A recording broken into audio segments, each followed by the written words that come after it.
What's up, fight fans? This is Kurt DeVille with Counterpunch Boxing News, and I have some new news concerning Anthony Joshua. It's some very good news.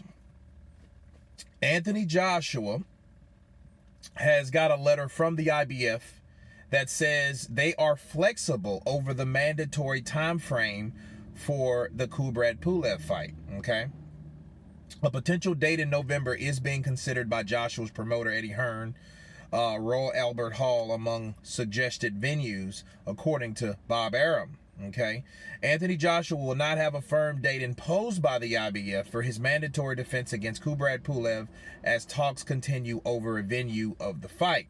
And this is what they said verbatim. It said, it is difficult to put a firm date on mandatory obligations at the moment. Okay, everyone is working hard to get these things done with boxing again, and hopefully everything will be on track soon.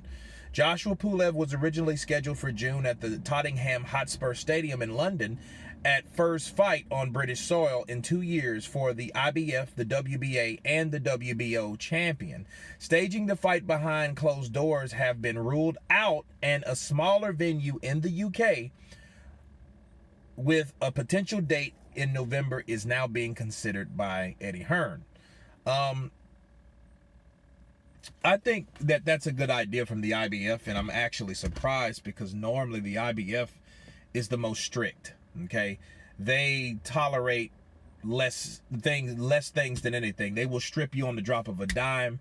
So I'm glad they're bringing what's going on in this world to consideration. Okay, because you know those guys should have fought. Honestly, they should have fought 2007. And honestly, if you really want to think about it, they should be more lenient in this fight than any other fight, simply because Kubrat Pulev sustained an injury, so he had to pull out.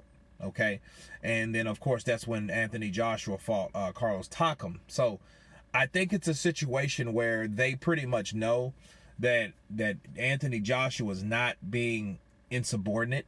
He's not running like Kubrat has claimed him to be or to be doing. And I think that the IBF, you know, due to their reputation, you know, is just showing that, hey, whoever is ahead of that particular sanctioning body, you know, is being more lenient towards the situation. And it's good news. It's very good news, because the last thing we want to see is the IBF strip Anthony Joshua because of a date, or people can't find a date, because they've done that before. You know, it's been times where they're trying to work out other things, and the IBF says, you know what? We're going to Shark Tank you. I'm out. We're out, right? And then, of course, we know WBO mandatory challenger Alexander Usyk, you know, he has his management breathing down his neck now. So it's a lot of situations where he could get stripped twice. And if that happens, we won't ever see an undefeated or undisputed, let's call it that.